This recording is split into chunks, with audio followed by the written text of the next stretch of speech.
Assalamualaikum warahmatullahi wabarakatuh.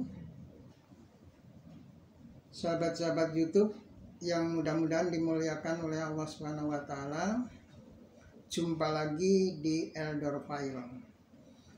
Kali ini kita akan membicarakan budaya bersih yang dilakukan oleh supporter sepak bola dari Jepang.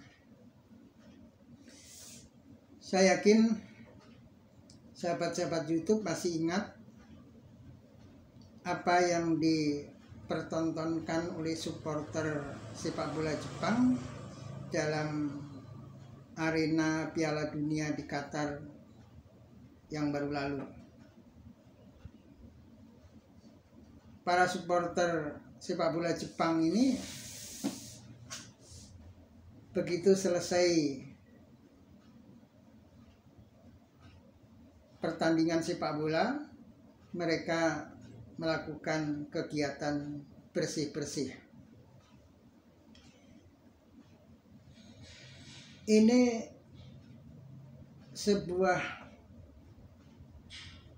pertunjukan ekstra yang sangat menarik sebenarnya. Tapi sayangnya kurang mendapat perhatian dari masyarakat kita, terutama kalangan pakar pendidikan dan juga para praktisi atau pelaku pendidikan, dari para guru, ustadz, ustadzah, dan para kiai. Budaya ini tentunya sangat menarik, dan tidak sebatas itu, bagaimana kita menirukan budaya bersih-bersih yang dilakukan oleh masyarakat Jepang. Nah, dengan budaya bersih-bersih masyarakat Jepang yang dipertontonkan oleh para supporter sepak bola tersebut, kalau ditelusuri, itu sumbernya adalah ajaran Shinto. Dari ajaran Shinto itu ada kepercayaan bahwa untuk mendekati Tuhannya itu harus bersih gitu. Oleh karena itu mereka membiasakan kebersihan.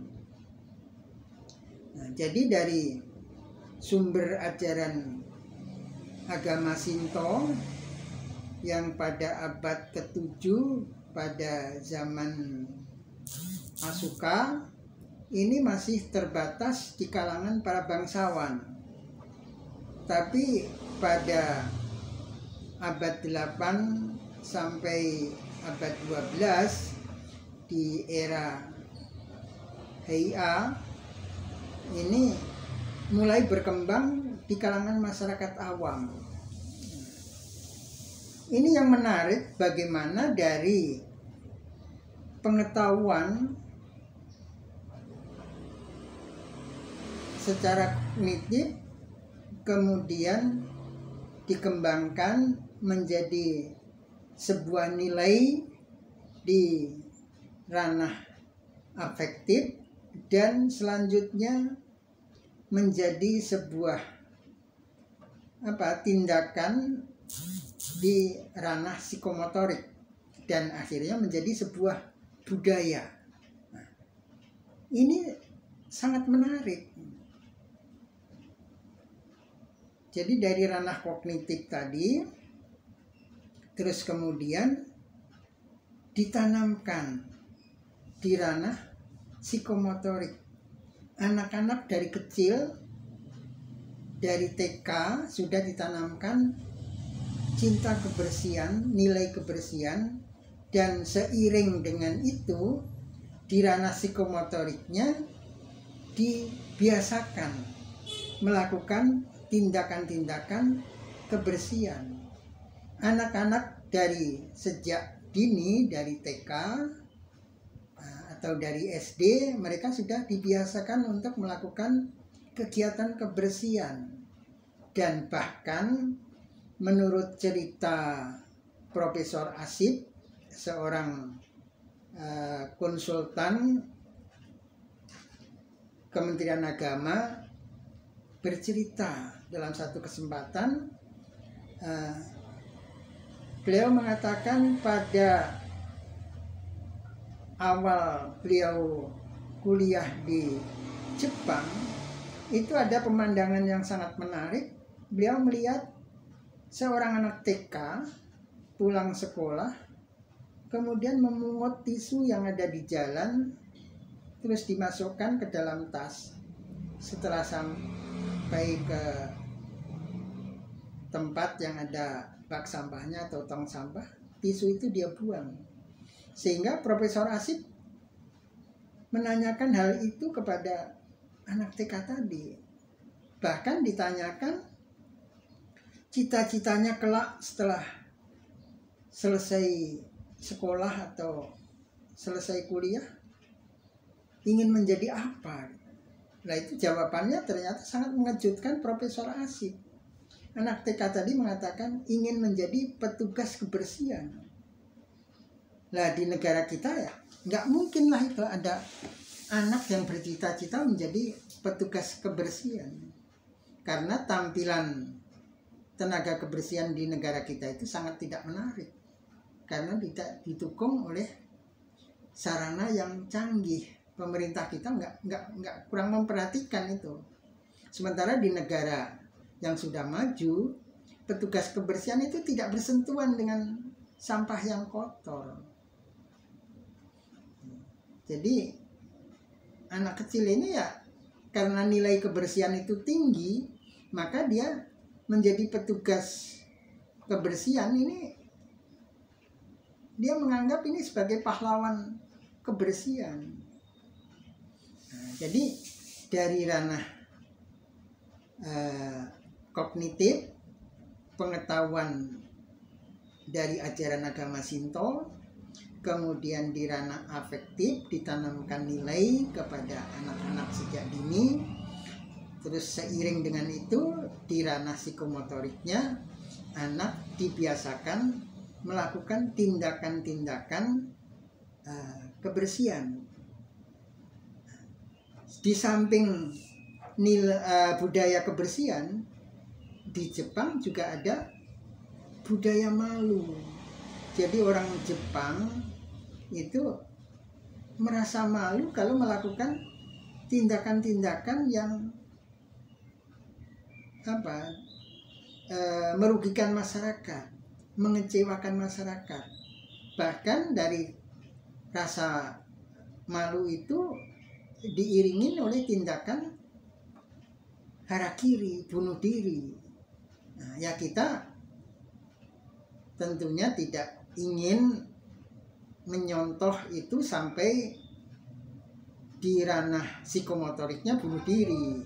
Ya bukan itu, tapi ya kita menyontoh bagaimana pengetahuan kognitif yang kita miliki itu ditanamkan secara psikomotorik, nilai-nilai, dan kemudian menimbulkan tindakan di ranah psikomotoriknya. Karena misalnya masalah kebersihan, kita itu secara kognitif, terutama di kalangan santri, itu ada hadis yang mengatakan an-nadzafatu minal iman. Nah, tapi ini sebatas pengetahuan kognitif aja, tidak menimbulkan nilai yang kemudian orang merasa risih melihat sesuatu yang kotor, terus apalagi menimbulkan tindakan di ranah psikomotoriknya untuk melakukan kebersihan. Jadi kita ya rupa-rupanya masih jauh dengan budaya kebersihan, tapi ya jangan terus dengan budaya yang nggak bagus ini kita biarkan berkelanjutan. Nah, karena jangankan di perkampungan ya, apalagi perkampungan kumuh, di tempat-tempat pariwisata saja itu banyak. Kan seharusnya tempat pariwisata itu supaya banyak mengundang wisatawan atau turis dan akhirnya menghasilkan devisa, itu tentunya kita jaga kebersihannya supaya tempat wisata kita itu benar-benar menarik. Tapi kenyataannya enggak. Kalau saya sebut namanya nanti Indonesia itu kan lagi sensi banget kalau disebut namanya, mencemarkan nama baik. Nah, jadi nggak perlu saya sebut namanya ya. Kalau sedang berwisata kemana, perhatikan aja sejak mendengar video saya ini. Nah, jadi kita sebenarnya dengan pengetahuan kognitif an-nadhafatu minal iman itu bagaimana dikembangkan nilai rasa cinta kepada kebersihan, terus kemudian didorong untuk melakukan tindakan, melakukan kegiatan yang mendorong kebersihan. Jadi mungut sampah atau melakukan tindakan kebersihan, sehingga itu timbul atau melahirkan budaya bersih seperti yang dilakukan oleh masyarakat Jepang. Jadi pengetahuan kognitif itu jangan kita biarkan jomblo aja, berhenti sampai di situ. Nah, demikian juga di Jepang itu sebenarnya budaya yang lain seperti tadi budaya malu dan kemudian bermuara di tindakan harakiri atau bunuh diri. Nah, kita seharusnya juga bisa mengembangkan itu, karena di kita juga ada pengetahuan tentang malu, yaitu di kalangan para santri juga kita kenal dalil al-haya'u minal iman. Malu itu bagian dari iman. Jadi kalau orang melakukan tindakan-tindakan yang merugikan masyarakat, terus kemudian tertangkap dan tidak merasa malu, itu sebenarnya imannya nggak lengkap. Nah, ini para koruptor itu kan seperti itu. Ketika ketangkap malah cengengesan. Nah, ini harus dibangun budaya malu, melakukan tindakan yang merugikan masyarakat, tindakan korupsi, ada nilai yang negatif terhadap korupsi dan menimbulkan budaya malu, dan akhirnya secara psikomotorik bagaimana kita bersikap terhadap tindakan korupsi dan pelaku-pelaku korupsi. Nah, jadi kita remodeling dari budaya bersih yang dilakukan masyarakat Jepang dari ranah kognitifnya, psikomotorik, afektif sehingga sampai psikomotorik. Barangkali itu yang bisa saya sampaikan. Assalamualaikum warahmatullahi wabarakatuh.